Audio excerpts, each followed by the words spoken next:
माऊलीनंतर समाधी नाही, तुकोबानंतर वैकुंठ गमन नाही, शिवरायानंतर छत्रपती नाही, संघर्ष गंधर्वानंतर गाणं नाही, रामानंतर आचरण नाही, रावणानंतर श्रीमंत नाही, गरुडानंतर भरारी नाही.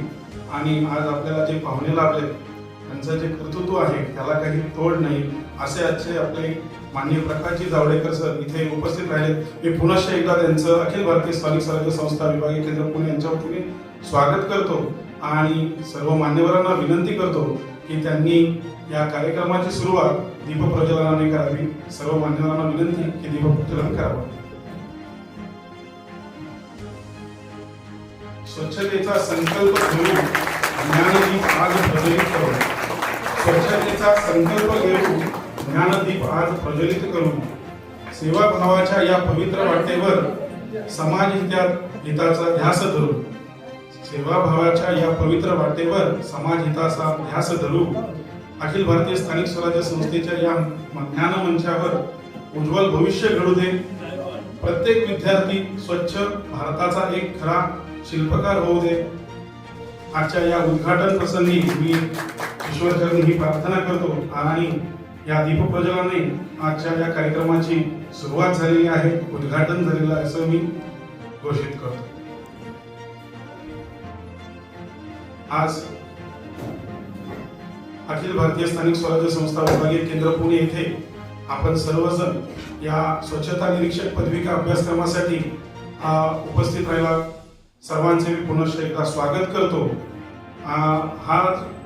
हे जे वर्ष आहे आपल्या अखिल भारतीय स्थानिक स्वराज्य संस्थेचे हे शताब्दी महोत्सवी वर्ष म्हणून आम्ही साजरं करत आहोत आणि अशा या शतक महोत्सवी वर्षा निमित्ताने जो आजचा स्वच्छता निरीक्षक पदविका अभ्यासक्रम आहे या अभ्यासक्रमासही आपण याला गोल्डन जुबली म्हणतो. असेच काही गोल्डन सर्व आपण कर्तृत्वाने म्हणा, त्यानंतर सामाजिक वेगवेगळे जे काही आपण कार्य करतो या सर्व कार्याने गोल्डन असलेले असे माननीय प्रकाशजी जावडेकर सर आपल्याला या आपण शताब्दी महोत्सवी वर्षानिमित्ताने पाहुणे म्हणून लाभले. आम्ही आमच्या या संस्थेचं अहोभाग्यच म्हणेल. यानंतर मी आजच्या कार्यक्रमाची प्रास्ताविक करण्यासाठी माननीय दगामोरे सर विभागीय संचालक यांना विनंती करतो की त्यांनी या कार्यक्रमाचं प्रास्ताविक करावं.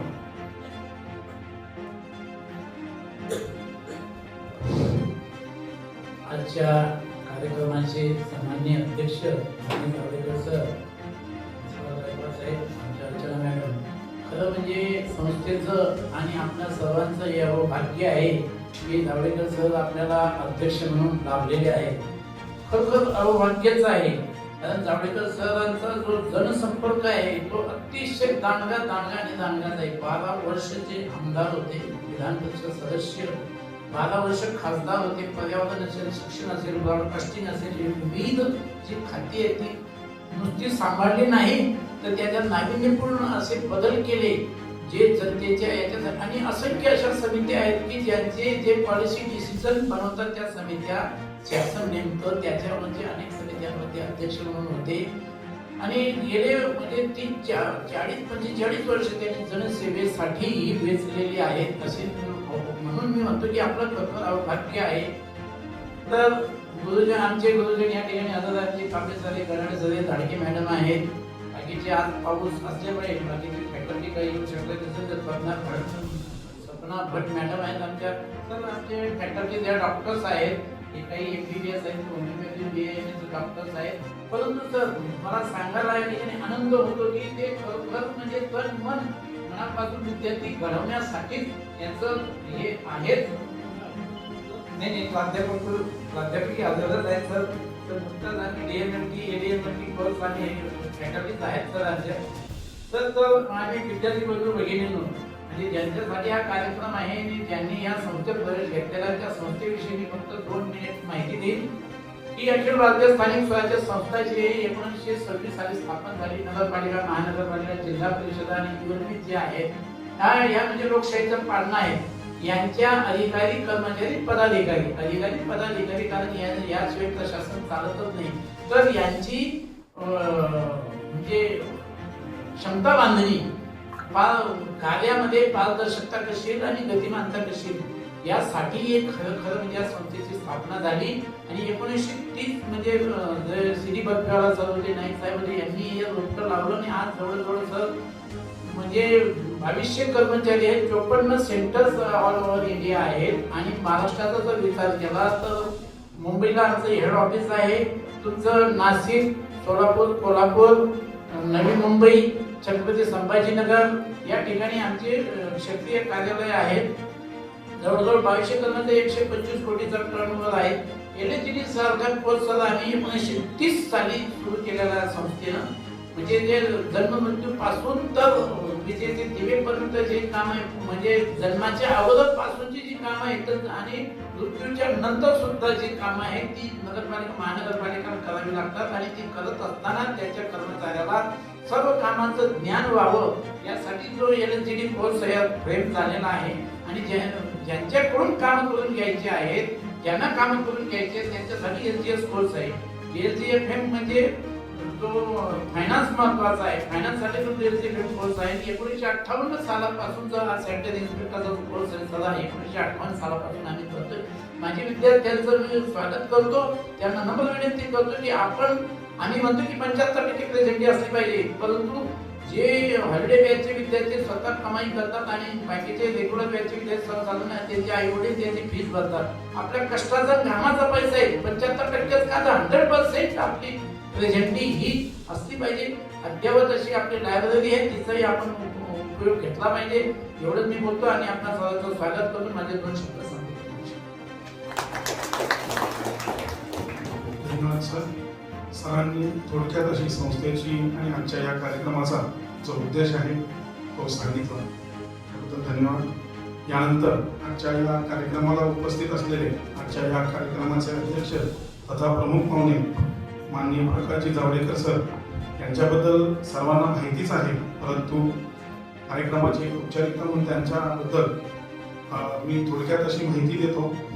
माननीय प्रकाशजी जावडेकर सर 55 वर्षाहून अधिक काळ सार्वजनिक जीवन कार्यात कार्यरत आहेत. ते जवळपास 16 वर्ष राज्यसभेचे खासदार राहिलेले आहेत. ते माजी मंत्री आहेत. त्यांनी पर्यावरण, हवामान बदल, माहिती आणि प्रसारण तसेच शिक्षण, अवजड उद्योग आणि सार्वजनिक उपक्रम अशा विविध खाती यशस्वीपणे त्यांनी सांभाळले आहे. तसेच त्यांनी 12 वर्ष महाराष्ट्र विधान परिषदेचे ते सदस्य म्हणून राहिले, म्हणजे 1990 ते 2002 पर्यंत. तसेच 1996 ते 99 या दरम्यान ते भाजपा सेना युती सरकारमध्ये महाराष्ट्र राज्याचे नियोजन मंडळाचे ते कार्यकारी अध्यक्षही राहिलेले आहेत. तसेच महाराष्ट्र सरकारच्या IT टास्क फोर्सचे ते अध्यक्ष होते. 2000 ते 2001 मध्ये भारत सरकारच्या working group of IT for मासेसचे तेही अध्यक्ष राहिलेले आहेत. अनेक वर्षापासून भाजपचे ते प्रवक्ता म्हणून आपल्याला विविध सोशल मीडियाच्या माध्यमातून सुद्धा आपल्याला दिसतातच आणि त्यातील एक प्रमुख चेहऱ्यांपैकी ते एक आहेत. सध्या ते भाजपचे केरळ राज्याचे प्रभारी आहेत.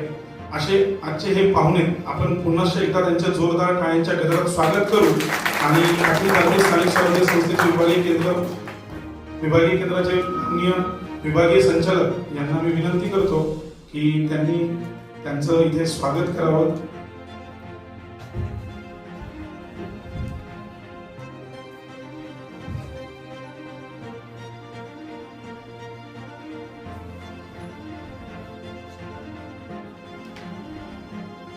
माननीय पाहुण्यांचं इथे अखिल भारतीय स्थानिक स्वराज्य संस्था विभागीय केंद्र पुणे यांच्या वतीने पुणेरी पगडी, शाल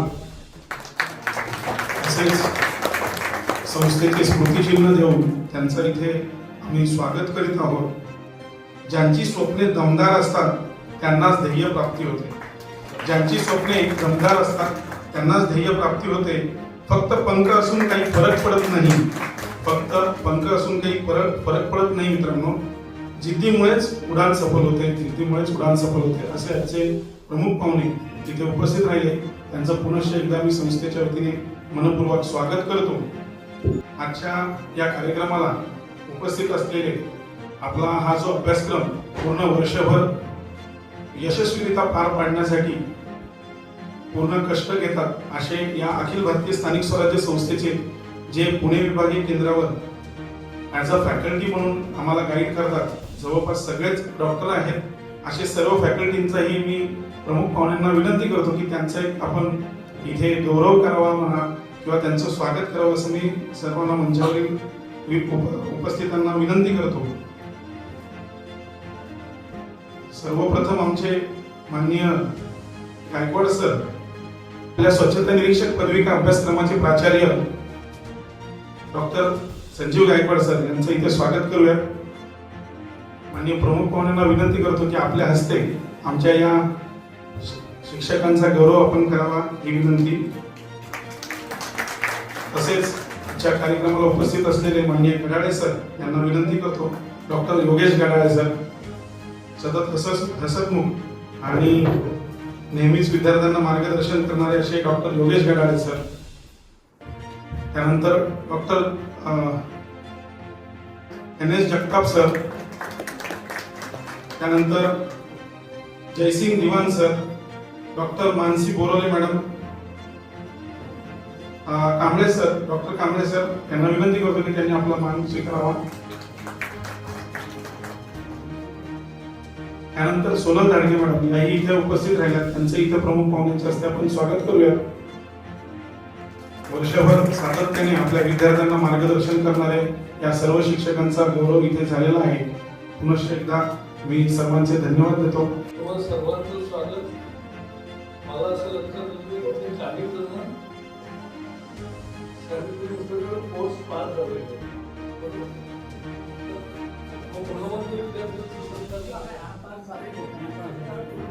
त्यांनी जरा हात वर करा. तुम्ही झालाय नोकरी लागली का लागू शकता ना कॅम्पस प्लेसमेंट कुठल्या अर्थ केलं संभाजी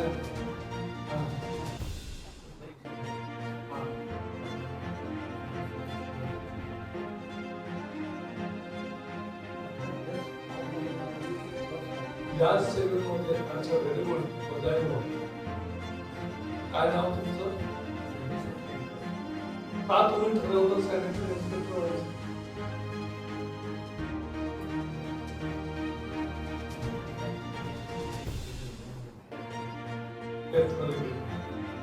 डिग्री म्हणजे काय? अच्छा संभाजीनगर मधून व्हेरी गुड. चांगलं जोरात बोलत असेल.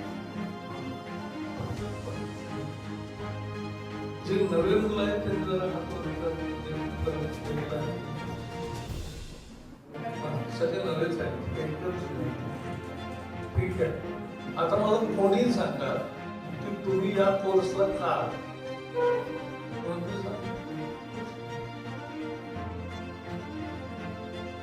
तुम्ही सांगा ना. तूच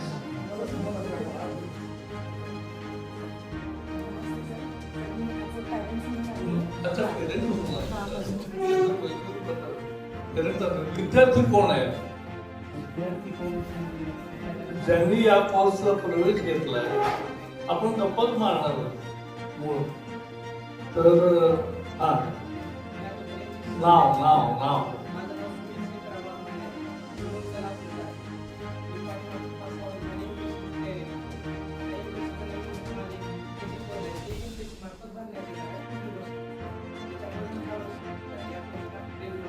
तुमचं शिक्षण काय? तुम्हाला MPSC मध्ये कुठलाही चॉईस आहे येईल ना? काय हेच येतं? अच्छा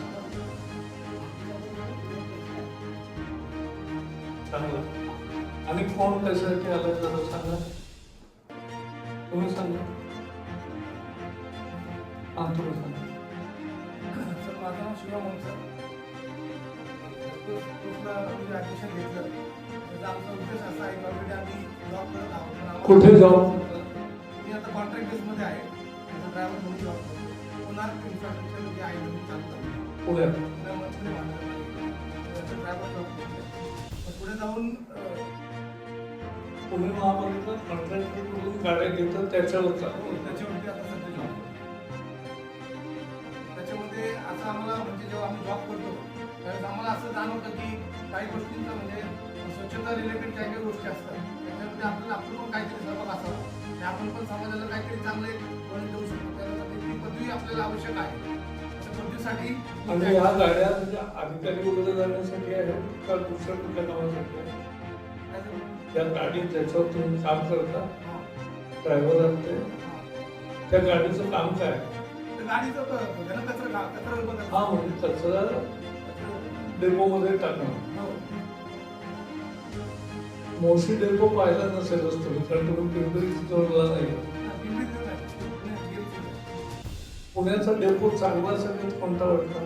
तर तुम्हाला एकच डेपो आहे तिथे जाता.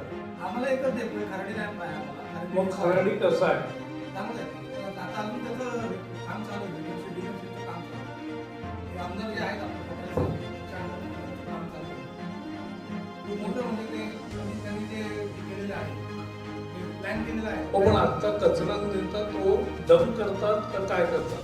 कचरा तिथं डंप करतो मग तिथं मोठ्या गाड्या असतात BRC कॉम्पॅक्टर त्या गाड्या घेऊन मग पुढे जातात. मग पुढे काय होतं? तर त्याचं सॅग्रिगेशन होतं. सॅग्रिगेशननुसार मग ते बोलला सुद्धा सेग्रिगेशनचा कारखाना कुठे आहे? म्हणजे सेग्रिगेशनचं वर्कशॉप असतं ना सगळा कचरा असं जात असतो पट्ट्यावरून आणि ते वेचतात तसंच आहे की नाही? ते माहिती नाही. मला माहिती आहे हा सांग की मोठा आहे कारखाना आणि बराबर कचरा सगळा पट्ट्यावर जाऊन पटापटा उचलतात आणि वेगळा होतो बरोबर आहे ना? हा मशिनरी सॅग्रिगेशनचं.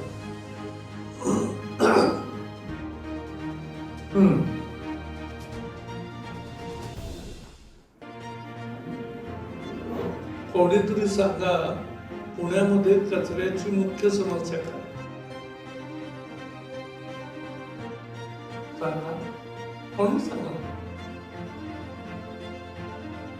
हा वर्गच आहे असं समजा आणि पहिला त्याला बसत होतो. बरं हा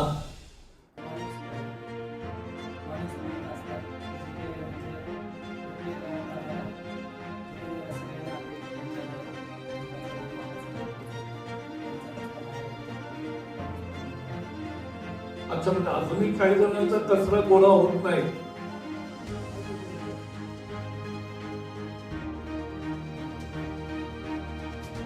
चोपडपट्ट्यामध्ये कसा गोळा होतो?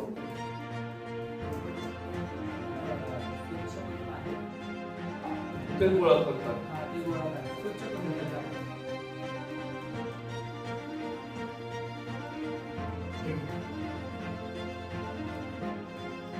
पण मला आता कोणतरी सांगा तुम्ही या कोर्सला का आलात? तुम्ही मागे मागे तुम्ही बोला मॅडम.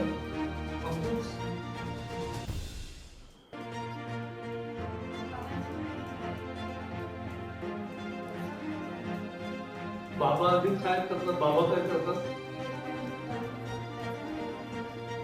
अच्छा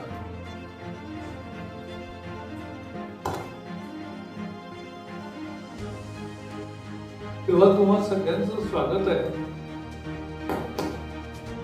एक लक्षात घ्या सॅनिटरी इन्स्पेक्टर हे नाव बदलून स्वच्छता दूत ते सगळे वेळेवर येतात का? बरोबर काम करतात का? आणि तेच माणसं आहेत ना जे पगार घेतात. माहिती ना तुम्हाला ते पगार घेणारा वेगळा आणि का झाडणारा वेगळा. पण ते झाडणारा वेगळा असतो त्याचं कारण सॅनिटरी इन्स्पेक्टरचं त्यात रोल आहे की नाही.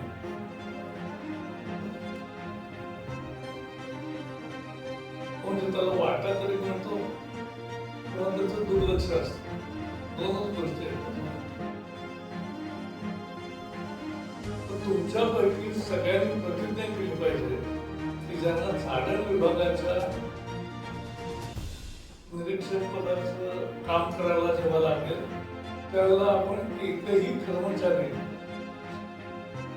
दुसरा, बदली हा ठेवणार नाही, म्हणजे बदली हा राहणार नाही हे भाव, आणि त्यासाठी तरी पैसे देऊन गेले तरी घ्यायचे नाही. मान्य आहे का? जरा हात वर जरा.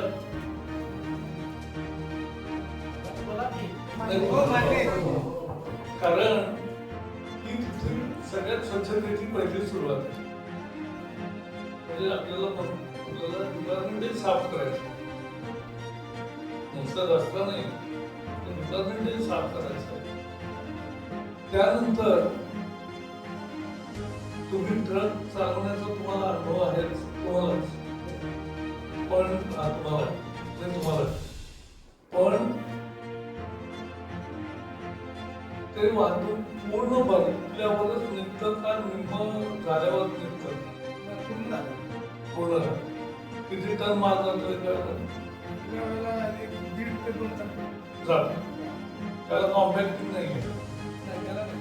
नुसतं टाकायचं. तो दाखव. आणि नंतर तिथे टाकण्याचं काम कोण करतो? फक्त करतो, आणि तो लावून कोण घेतो पुढे?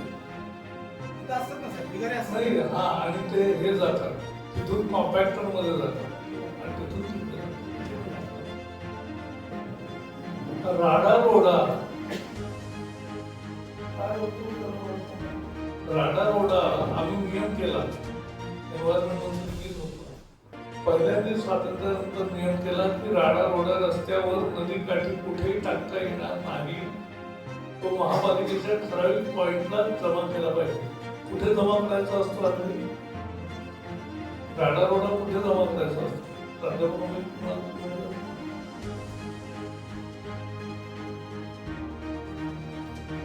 तुम्ही सगळ्यांनी 2016 खराडीमध्येच आहे ना?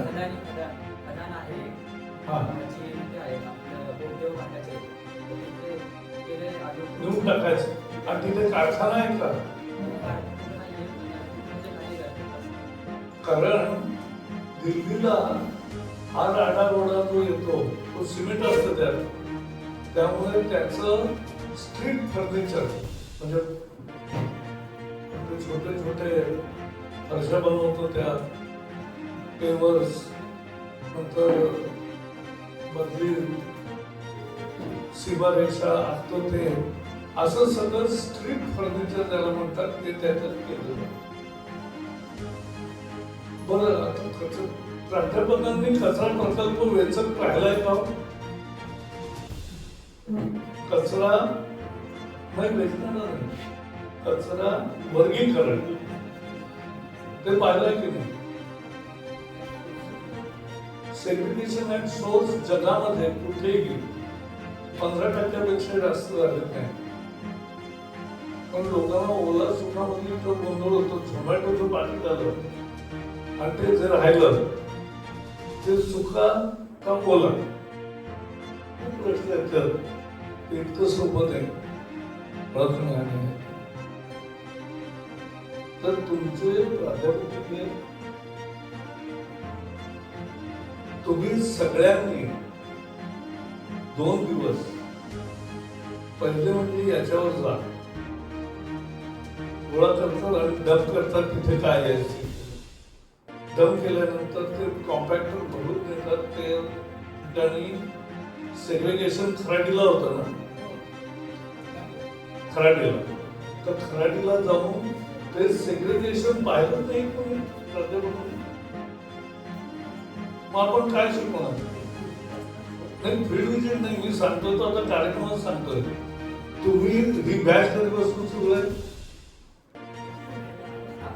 आजपासून सुरू झाली ना, तर या शनिवार रविवारी सुट्टी असेल ना, तर शनिवार रविवारी सगळ्या प्राध्यापकांनी पहिली ही सगळी ठिकाणं पाहून या. कारण जर तुम्हीच जर पाहिलं नाही की कचरा वर्गीकरण कसं होतं, त्याचं पुढे काय होतं, त्याचा उपयोग काय होतो, त्याच्यामध्ये पिटफॉल काय आहे, हे काही पाहिलंच नसेल तर तुम्ही काय शिकवणार मुलांना? त्यामुळे पहिलं म्हणजे या शनिवार रविवारी तुमची 2 दिवसाची ट्रिप करा आणि सगळीकडे जाऊन पाहून या. तरच काम होईल, तरच मुलांना चांगलं शिक्षण मिळेल प्रत्यक्षात.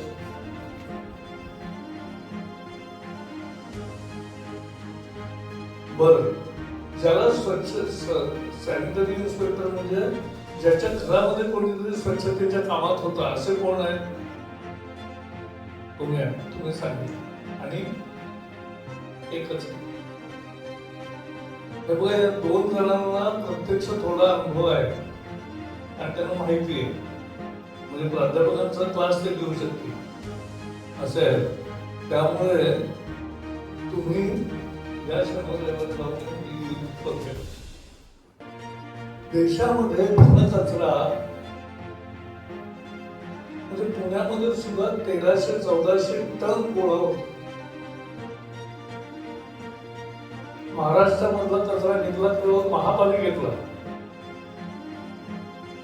मुंबईला 10,000 टन होतो रोज. आपल्याकडे 2,500-3,000 टन होतो. असं सगळ्या गावचा केला तर जवळजवळ 1,00,000 टन कचरा महाराष्ट्रामध्ये तयार होतो. ग्रामीण भागामध्ये सॅनिटरी इन्स्पेक्टरची सोय नाही. जिल्हा परिषदामध्ये अजून एक केडर आलेलं नाही आणि ग्रामपंचायतींना दिली पाहिजे. तरच ते ग्रामपंचायतीची सगळ्या पदार्थ घरोघरून गोळा करून लोकांनी आणून टाकणं. मी एक गाव घेतलं होतं इथे दत्तक. त्या दत्तक गावामध्ये आम्ही ओला सुका कचऱ्याचं वेगळं असणारं गाडी केली आणि डंप मध्ये 2 खड्डे केले, ओल्या कचऱ्याचा वेगळा, सुका कचऱ्याचा, आणि मग त्यात टाकत गेले लोक. त्याचा परिणाम चांगला होतो, लोकांनाही सवय लागते आणि त्याचा उपयोगही होतो, खतही तयार होतं. तर आपल्या पुण्यातही अनेक ठिकाणी मॅन्युअल तयार होतात. ते प्रकल्प पाहिजे का? निदान 1-2 मॅन्युअल होणारे आणि यशस्वी आणि एक अयशस्वी नेहमी पाहताना 2 गोष्टी पाहिजे. एक यशस्वी झालाय ते आणि एक अयशस्वी झालाय ते. का झालं? म्हणजे मग आपल्याला कळतं की खरं काय आणि मग मुलांना आपण चांगलं शिकवू शकतो. दुसरं, हा कचरा संबंधित 2016 साली आम्ही 6 स्वच्छता नियम तयार केले. Solid waste management rules, biomedical waste management rule, आता ते नवा सुरू केला, बायोमेडिकल वेस्ट डिस्पोजल, त्यानंतर प्लास्टिक वेस्ट, इलेक्ट्रॉनिक वेस्ट, त्यानंतर हजार्डस वेस्ट आणि कन्स्ट्रक्शन अँड डिमॉलिशन वेस्ट. याचं मॅनेजमेंट कसं करायचं वेगवेगळं आहे. आता आपल्या प्रत्येकाकडे मोबाईल आहे ना, मोबाईल 3 वर्षांनी संपतोच ना, बदलावाच लागतो. तो बदलतो म्हणजे तो कचराच आहे ना. आता आम्ही दुकानदारांना बंधनकारक केलं आहे की बाजारवाल्याकडे कोणी द्यायचं नाही, दुकानातच द्यायचं. त्याचे काहीतरी 100, 200, 500 रुपये बिल. तर ते घेतात की नाही मला माहित नाही सगळीकडे, पण ते सुद्धा काही ठिकाणी घेतात. जे आपण नवा घेतला ती जुना घेतात. तर इलेक्ट्रॉनिक वेस्ट मॅनेजमेंट आणि त्याच्यातून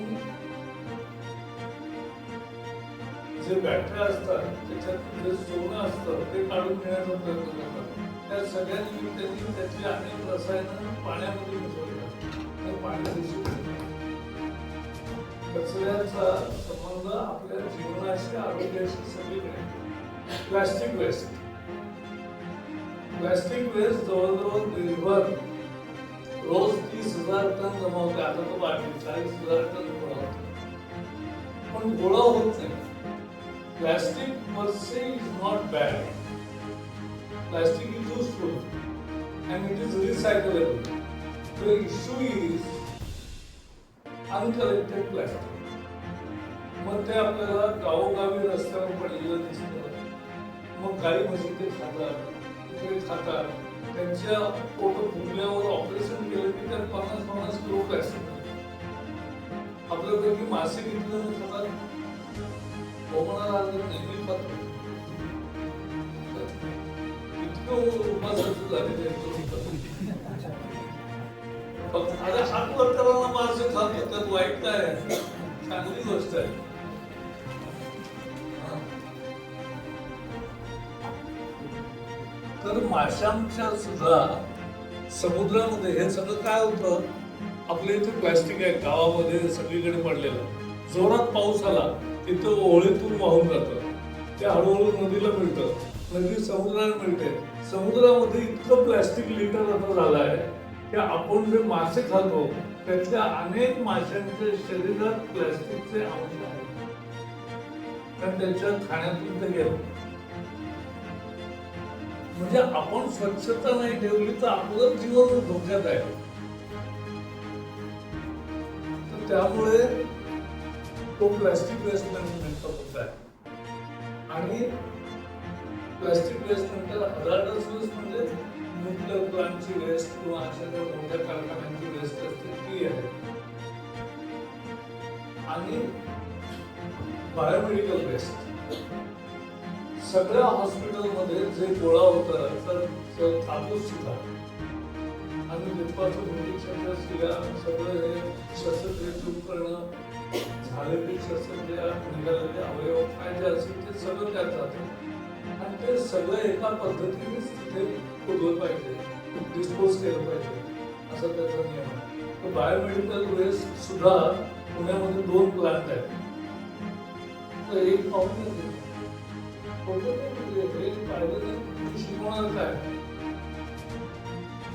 त्यामुळे तो पाहून घ्या. परदेशात कोण जाऊन आलाय? नाही.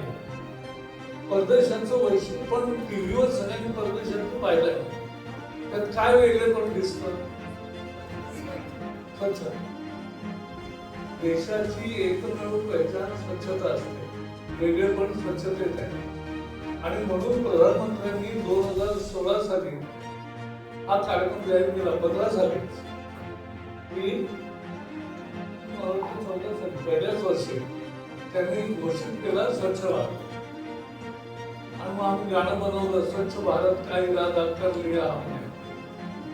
पण ते अजून व्हायचं चालूच राहणार आहे. जर तुला पुढच्या पिढीवर संस्कार करत गेलो पाहिजे. आपलं घर किती स्वच्छ आहे, आपण घर स्वच्छ ठेवून कचरा बाहेर टाकतो. आता हल्ली कचरा लोक गोळा करतात, तेवढं चांगलं झालं एक थोडं सुद्धा. पण ते सुद्धा सगळ्यांकडे डबे आहेत की नाही, टाकतात कशात ते पाहायला पाहिजे. आम्ही सगळ्या घरी दत्तक घेतलेल्या गावी 2-2 बाटल्या घेऊन दिल्या, म्हणजे त्यात टाकायला ओला सुद्धा करतात पेंट करूनच.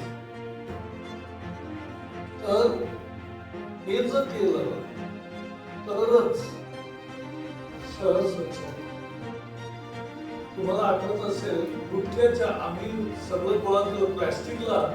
एक दिवस मी मुंबईला 10,000 टनाचा ढीग आहे मुंबईत, तर त्याच्या मुंबईने मानखुर्दला, तर मानखुर्दवर त्याच्यावर जायला ट्रकला वाटा आहे, तर वर जाऊन टाकायचं. त्यामुळे तिथे मी वर गेलो, खूप म्हणजे डोंगरासारखा पर्वतीसारखा ढिगारा आहे, एवढा डोंगर आहे. आणि त्याच्यावर गेल्यावर तिथे 1000 मुलं काम करत होते. म्हणजे जो तो आपल्याला पाहिजे, कोणी काच उचलताय, कोणी प्लास्टिक उचलताय, कोणी काही उचलताय. तर पातळ पन्नी जी मिळते भाजीला वगैरे देतात लोक, अजूनही घ्यायचे अजूनही आहे, पण ते देतात. तर त्या पातळ पिशव्या प्लॅस्टिकच्या उचलत. तर मुलांना मी विचारलं, तुम्ही सगळं उचलताय पण प्लॅस्टिकच्या पिशव्या का नाही उचलत? तर तो म्हटला, साहेब तुम्हाला काय सांगू, 1 किलो प्लॅस्टिकचं उचलायला 250 एवढा वाटावं लागतं. 250 पिशव्या गोळा केल्यावर 1 किलो होतं. त्यामुळे 1 किलो गोळा करण्यासाठी 250 वेळा वाकावं लागतं, परवडत नाही. तिथून मी गेलो मंत्रालयात आणि लगेच बैठक घेतली आणि निर्णय केला की तोपर्यंत प्लॅस्टिकच्या दूध सुद्धा प्लॅस्टिकमध्ये यायचं, ते 20 मॅक्रॉन वगैरे असायचं, मग ते कोणी उचलण्याच्या बांधणीत नाही पडत. आम्ही लगेच नियम केला की 40-50 मॅक्रॉनचं पाकिट पाहिजे, त्याच्यामध्ये दूध आणि सगळे पदार्थ घेतले. 40-50 मायक्रॉनचा नियम आणल्याबरोबर आता कुठेही तुम्हाला प्लास्टिकचं दुधाची पिशवी मिळणार नाही इकडे तिकडे पडली, कारण त्याचे पैसे आहे ते उचलण्यामध्ये त्याला उपयोग आहे, त्याला 250 वेळा वापरावं लागत नाही, 50-60 वेळा वापरून त्याचं होतं आणि ते पटापटा गोळा करतात. तर पब्लिक पॉलिसी सुद्धा अशी ठरते आणि त्यातून देश स्वच्छ करायचा, त्याची नदी स्वच्छ करायची. त्याच्यासाठी पुण्यामध्ये मी मोदी सरकारने 880 कोटी रुपये पुण्या महापालिकेला दिले. बँकेचं कर्ज भारत सरकार फेडलं आणि त्यामध्ये 11 सिवेज वॉटर ट्रीटमेंट प्लांट तयार व्हायचे. आता गेले 10-12 वर्ष आमचे लोक सगळे पण अजूनही झाडूनही पूर्ण ते मला त्यामुळे स्वच्छता हा आपल्या जीवनात शेवटपर्यंत चांगला महत्वाचा भाग आहे. त्याच्याशी आरोग्य निगडीत आहे, त्यामुळे जे हेल्थला जाते त्यांना सुद्धा मुख्यतः स्वच्छता नसली. एक उदाहरण सांगतो. रेल्वे स्टेशन पूर्वी ज्या वेळेला बायो टॉयलेट्स नव्हते तेव्हा कोणी रेल्वे स्टेशन पाहिलंय? त्यावेळेला काय होतं, रेल्वेच्या मध्ये सगळं रुळांच्या मध्ये सगळी घाण पडायची आणि ती साफ करायला पाण्याने मारायची. त्याच्यावर माशा बसायच्या, त्या प्लॅटफॉर्म मध्ये यायच्या, लोक खात असायचे, त्याच्यावर माशा बसायच्या, रोगांचा त्वरित प्रसार. आम्ही फक्त सगळीकडे बाहेर टॉयलेट्स केले, सगळ्या रेल्वेला. आता कुठेही रेल्वेमध्ये खाली घाणेरडा कचरा शौचालय कुठेही खाली पडत नाही. आता ते झाल्याबरोबर डायरिया कमी झाला देशातला. Diarrhoea reduce to a remarkable extent. कारण तो जो रेल्वेवर सगळ्यात तमाशा घाण होता, आता स्वच्छता आली. आता खाण्याचे पदार्थ पूर्वी आम्हाला रेल्वेमध्ये सुद्धा नुसत्या थाळ्या अशा उघड्या वाट्या त्याच्यामध्ये वाटत, म्हणजे त्यालाच फाटलीलाच वाट्या असायच्या आणि त्याच्यामध्ये सगळे तसंच यायचं उघडं. आता सगळं बंद आणि पॅक बंद यायचं. त्यामुळे छोट्या छोट्या गोष्टीतून स्वच्छ जीवनाकडे जाणं हा प्राण आणि त्याचे सॅनिटरी इन्स्पेक्टर हे मुख्य आधार आहे. तुम्ही जितकं चांगलं काम करा, ज्या क्षेत्रात जात आहे. एक तुकाराम मुंडे कुणाला व्हायचं आहे सांगा जरा, ज्याची अम्बिशन आहे, हो मला मुंडे व्हायचं करेक्ट. हे बघा, त्याचं पुस्तकही आहे. कारण चांगलं काम करायचं 74 बदलत आहे. पण चांगलं काम केलं तर लोकांनाही आवडत नाही, संबंधित व्यापाऱ्यांना वगैरे आवडत नाही. मग ते हप्ता गोळा करून वर देऊन काहीतरी करून त्याची बदली करतात. पण ते 74 बदल्या सोसून आता ते महाराष्ट्राचे फूड अँड ड्रग अथॉरिटीचे प्रमुख आहेत. आता त्यांना हलवणं कठीण आहे, लोकांकडे सोडलं. पण झालं ना, सगळीकडे लागले पाट्या की पनीर आमच्याकडे शुद्ध दुधातून बनवलेलं असतं, कोणती मिलावट असते. फक्त भाव 200 रुपये होते ते 30 रुपये. बरोबर, स्वच्छ. आणि म्हणून स्वच्छता आपल्या जीवनाचा अविभाज्य भाग आहे. आपण सुद्धा स्वतःची स्वच्छता किती ठेवतो. एक दिवस मी गाडीचं ट्रेनिंग करायला गेलो, त्यांना सांगितलं तुमच्या या खाण्याच्या इथे जरा रफनेस आहे. मग तो लगेच पुन्हा त्याला काय लावायचं ते मला पण ते नीट केलं. स्वतःची स्वच्छता स्वतःलाच करावी, घराची स्वच्छता स्वतःलाच करावी लागते आणि शहराची स्वच्छता सगळ्यांनी मिळून करायची. आणि त्यातले सॅनिटरी इन्स्पेक्टर हे महत्वाचा घटक आहे. त्यामुळे तुम्ही सगळेजण चांगले सॅनिटरी इन्स्पेक्टर व्हा. प्रथम प्राध्यापक जाऊन येतील शनिवारवारी, नाही आले तर मला सोमवार नंतर कोणी विद्यार्थी कळवू शकतो. पण शनिवार जाऊन येतील आणि ते पाहून येतील. त्यामुळे त्यांचे शिक्षण शिकवणं सुद्धा अधिक वास्तववादी होईल नुसतं पुस्तकाचं वाचून दाखवून उपयोग नाही शिकवणार, तर ते पाठ करून शिकवणं काही महत्व नाही. मी तुमच्याशी जसं बोलतोय असं बोलता आलं तर चांगलं शिक्षण असतं. सगळे मुद्दे लक्षात राहिले. प्रकाश सर क्लास अच्छा लगा? अच्छा लगा? चलो धन्यवाद.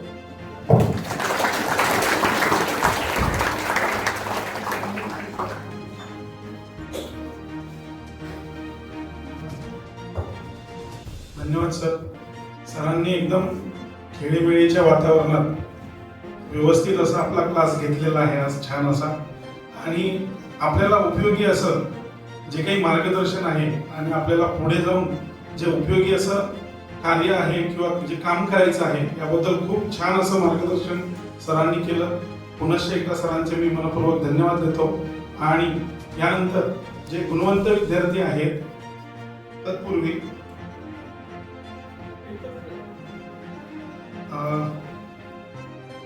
डॉक्टर हरीश रासनकर सर आलेले आहेत, तर त्यांचंही इथे स्वागत करूयात. त्याचबरोबर डॉक्टर सुनीता बागवडे मॅडम आलेले आहेत, त्यांचंही आपण इथे स्वागत करूयात. स्वच्छता निरीक्षक पदविका अभ्यासक्रमाचे ते प्राध्यापक आहेत.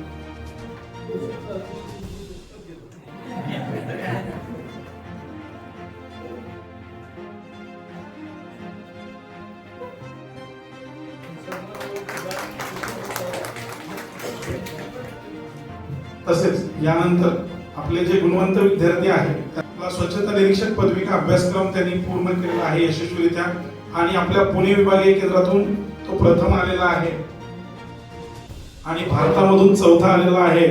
असा प्रथम क्रमांक जो मिळवलेला आहे विशाल संभाजी शेरकर, 85.13% क्रमांक पर्सेंटेज मिळवून त्याने आपल्या पुणे केंद्रातून प्रथम व भारतामधून चौथा क्रमांक त्याने मिळवला आहे. एकदा आपण जोरदार टाळ्यांच्या गजरात त्याचं स्वागत करूया आणि त्याला शुभेच्छा देऊया. विद्यार्थी पुढील जे आहेत ते उपस्थित नाही आहे, परंतु मी अनाउन्समेंट नक्की करेन. खंदारे स्थापना माते मारोतराव 82.88% मिळवून ती द्वितीय क्रमांक तिने मिळवलेला आहे.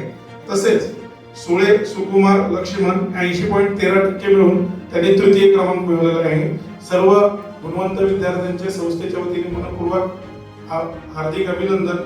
यानंतर आजच्या या कार्यक्रमाच्या आपण शेवटाकडे वळूया.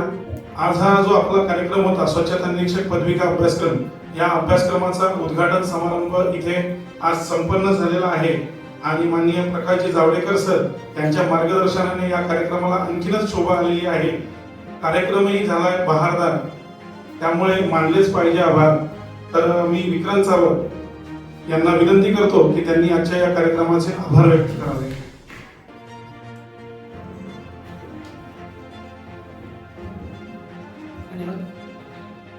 आदरणीय प्रमुख पाहुणे, अध्यक्षस्थानी विराजमान प्रकाशजी जावडेकर सर, व्यासपीठावरील सर्व मान्यवर, उपस्थित शिक्षक वृंद, पालक आणि विद्यार्थी आणि उपस्थित माझे सहकारी, आपला हा सुंदर कार्यक्रम आपल्या सर्वांच्या सहकार्यामुळे यशस्वीरित्या पार पडलाय.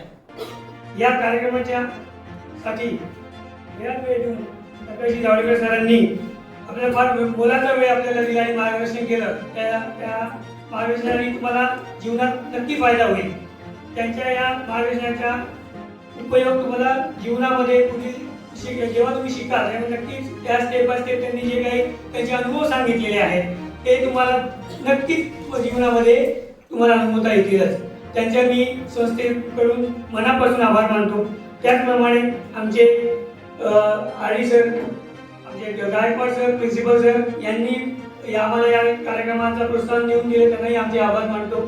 त्याचप्रमाणे माझे सहकारी मित्र ज्यांनी या कार्यक्रमाला मोलाचा हातभार लावून हा कार्यक्रम यशस्वीरित्या पार पडला असे माझे सहकारी, त्यांचे मी आभार मानतो. त्याचप्रमाणे ज्यांच्यासाठी हा कार्यक्रम केलेला आहे असे विद्यार्थी भविष्यासाठी जे आलेले आहेत त्यांना मी पहिले अभिनंदन करतो की त्यांनी या एसआय कोर्ससाठी भाग घेतलेला आहे. त्यांचे मी विशेष आभार मानतो. फक्त एक 4 ओळी तुमच्यासाठी बोलतो आणि आजचा ऋण शब्दांचे नाही, ऋण आहे सहकार्याचे. ऋण शब्दांचे नाही, ऋण आहे सहकार्यांचे, ऋण आहे प्रेमाचे आणि विश्वासाचे. ऋण आहे प्रेमाचे आणि विश्वासाचे. मनपूर्वक आभार मानतो आपण सर्वांचे. धन्यवाद.